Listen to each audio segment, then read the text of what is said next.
भाई हमार जो सोशल मीडिया पर आजकल जो तेजी से वायरल गर्ल चलतिया रंजीता कुमारी हाँ हमार भाई बात सही सुन जा जोन की सोशल मीडिया पर पूरा चारों तरफ अहंकार ही अहंकार मचल बा हमार भाई। आजकल तो वायरल सभे के होता प्रयास बहुत लोग करता ढोरी कटोरी सब कुछ दिखावे के प्रयास करता भाई हमार वायरल होके खातिर मतलब यहाँ तक आ जाता कि लोग छोटा से छोटा तक एकदम मतलब भाई बोली तो बोली के बहुत छोटा से छोटा तक लोग कपड़ा पहने लगता है हमारे भाई वायरल होके खातिर लोग मतलब जोन हद ना पार करके वो हद लोग पार कर देता। लेकिन ई जोन रंजीता कुमारी लड़की भी है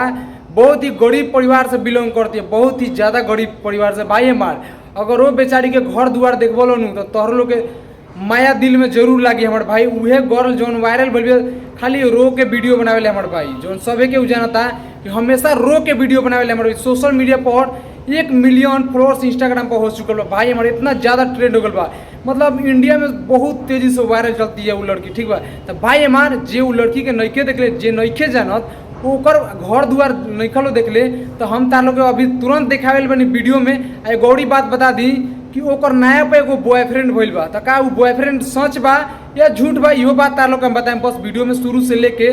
अंत तक बन रही जा। लेकिन वो रंजीता कुमारी के पहले घर देखा जा और स्थिति देखा जा कितना एक्टिंग करके और कैसे रो के वीडियो बनाती है। लोग रवा के प्रेम करी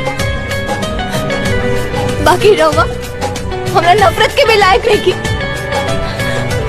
निकल जाए यहाँ से मन बिगड़ले। तो भाई हमार ई रही हो वायरल गर्ल रंजीता कुमारी हो हमार भाई जो देखला लो स्थिति घर के स्थिति और के तेरिया बेचारी रो रो के वीडियो बनाती है हमारे भाई मतलब तू लोग सोच सकता लो भाई हमारे आईफोन लोग लेता आजकल वीडियो बनावे खातिर वायरल होके खातिर यहाँ तक कि लोग सुत जाता केहू के लगे वायरल होके खातिर हमारे भाई। लेकिन ई गरीबी से इतना गरीबी स्थिति से बेचारी वायरल भइल भी हमारे भाई तो सोचो कि ये बेचारी के तकदीर कितना साथ दिले बा और कितना मेहनत करत हुई हमारे भाई तू लोग सोच सकत रहा हमारे भाई। एक पहले वीडियो में देखनी कि बेचारी के घर ल रंजीता कुमारी के जो सोशल मीडिया पर आजकल बहुत ही तेजी से ट्रेंड कर रहा है लड़की हमारे भाई। तो भाई हमार तार लोग इहो बात बता दी कि बॉयफ्रेंड के बात करनी हो कि रंजीता कुमारी के बॉयफ्रेंड कौन बा और खुलासा का भइल बा जो सोशल मीडिया पर एगो इहो अफवाह चलता कि रंजीता कुमारी के बॉयफ्रेंड बा जौन हमेशा इंटरव्यू में जहाँ तक इंटरव्यू में देता कि हमको धोखा दिए। तो भाई हमारी वीडियो में सच्चाई तार लोग दिखाओ तनी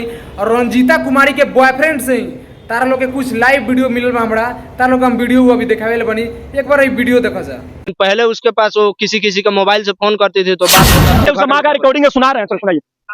हेलो हां प्रणाम मां कौन सर है कुछ कहे के नहीं के माने अब हां सब बात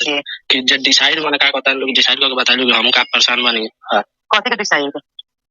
माने कथि का डिसाइड अब नहीं जाना कथि का डिसाइड कथि का पहला वाला लागल भाई कहां कथि ऊपर से पूछे था भगवान बताई ना रहूंगा। देखिए इसमें मैं ये बात मतलब रंजीता से पूछने का कोशिश कर रहा था कि उसका मन है कि नहीं बात करने का। भाई हमारी रले हाँ रंजीता के बॉयफ्रेंड हो हमारे भाई सही सुन जा और सही भी देख जा